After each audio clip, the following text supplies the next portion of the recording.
Assalamualaikum warahmatullahi wabarakatuh.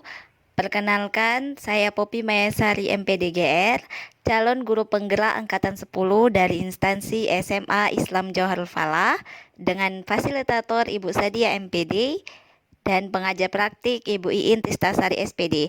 Pada kesempatan kali ini, saya akan memaparkan koneksi antar materi, kesimpulan dan refleksi modul 1.1. Adapun pertanyaan pemantiknya, yang pertama, apa yang Anda percaya tentang murid dan pembelajaran di kelas sebelum Anda mempelajari modul 1.1? Dan yang kedua, apa yang berubah dari pemikiran atau perilaku Anda setelah mempelajari modul ini? Dan yang ketiga, apa yang segera Anda terapkan lebih baik agar kelas Anda mencerminkan pemikiran Ki Hajar Dewantara? Sebelum mempelajari modul 1.1, saya terfokus pada target kurikulum yang akan dicapai. Selanjutnya, saya terfokus pada capaian KKM dan merasa bingung ketika ada murid yang tidak mencapai KKM. Dan saya juga terfokus pada penilaian akhir berupa angka tanpa melihat proses pembelajarannya. Dan saya juga terfokus pada teacher center atau saya yang lebih dominan ketika pembelajaran. Dan selanjutnya fokus saya hanya pada penjelasan sehingga metode yang saya gunakan selalu metode ceramah, ceramah dan ceramah tanpa metode dan gaya belajar yang variatif. Setelah mempelajari modul 1.1, berikut semboyan Bapak Ki Hajar Dewantara tentang seorang pendidik. Pertama, Ingarso Sungtulodo, ketika berada di depan, seorang pendidik mampu memberikan teladan. Yang kedua, Ingmadio Mangunkarso, ketika berada di tengah, mampu membangun kekuatan dan terus berkarya. Dan yang ketiga, Tutwuri Handayani, ketika berada di belakang, mampu memberikan dorongan, semangat, dan motivasi kepada murid. Pendidikan menurut Bapak Ki Hajar Dewantara yaitu menuntun kodrat alam dan kodrat zaman sehingga mampu mencapai kebahagiaan dan keselamatan hidup. Di sini, sebagai pendidik, kita sangat berperan dalam menuntun kodrat alam yang telah dimiliki oleh murid sejak lahir dan kodrat zaman sesuai dengan zaman murid tersebut sehingga mereka mampu mencapai kebahagiaan dan keselamatan hidup. Apa yang harus dilakukan seorang guru? Yang pertama, seorang guru harus mampu mengobservasi dan mengidentifikasi karakteristik dan gaya belajar murid. Yang kedua, dengan mengidentifikasi karakteristik dan gaya belajar murid, sehingga mampu menciptakan pembelajaran yang berpusat pada murid dan mampu membawa pembelajaran yang memerdekakan murid. Dan yang ketiga, menanamkan profil pelajar Pancasila sehingga dalam pendidikan tersebut mampu menanamkan pendidikan karakter pada murid.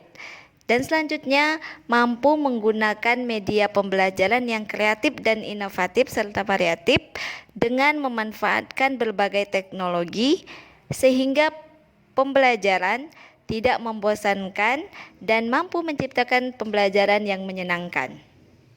Seorang guru harus memberikan arahan kepada murid untuk mencari referensi sumber belajar seluas-luasnya, baik berupa buku secara langsung maupun internet, sehingga mampu menambah wawasan pengetahuan murid melalui kegiatan literasi dari berbagai referensi.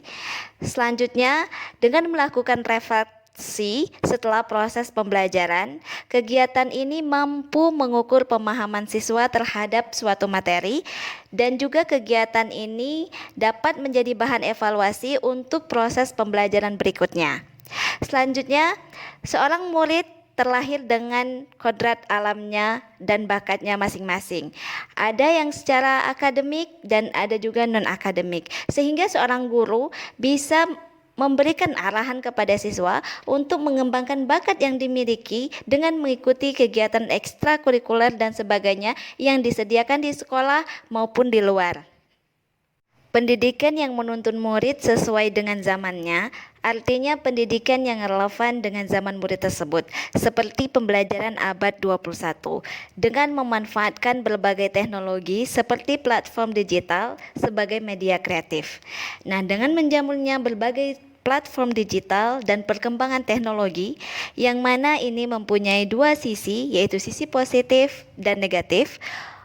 Untuk mencegah hal-hal negatif dari salah guna oleh murid, ada beberapa hal yang perlu dilakukan, seperti seorang guru harus selalu menuntun dalam kegiatan keagamaan, menumbuhkan sikap positif, salah satunya dengan sikap gotong royong, mengenalkan dan melestarikan kebudayaan dan adat istiadat leluhur, khususnya di Muaro Jambi, seperti pakaian, makanan khas, dan bahasa Jambi. Seorang murid juga bisa mengikuti berbagai kegiatan pagelaran seni, baik di sekolah maupun di luar sekolah. Contoh beberapa hal yang telah saya terapkan di SMA Islam Johor Fala, seperti pembelajaran yang kreatif dan menerapkan teknologi, seperti yang tertera pada gambar, yaitu menerapkan pembelajaran yang menggunakan teknologi.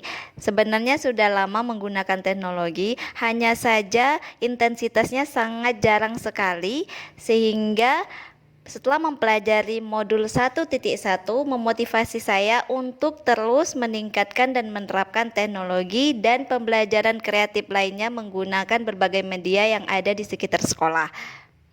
Berikutnya sesuai yang tertera pada gambar, yaitu kegiatan spiritual dan gotong royong.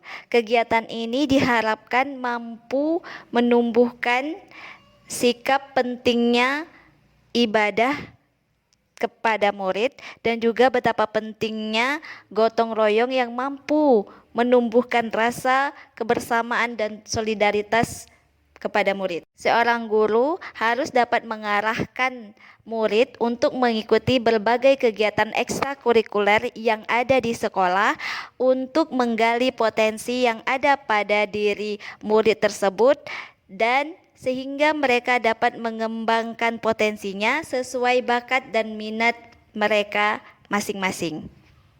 Demikianlah pemaparan saya tentang koneksi antar materi. Salam guru penggerak, tergerak, bergerak, dan menggerakkan. Wassalamualaikum warahmatullahi wabarakatuh.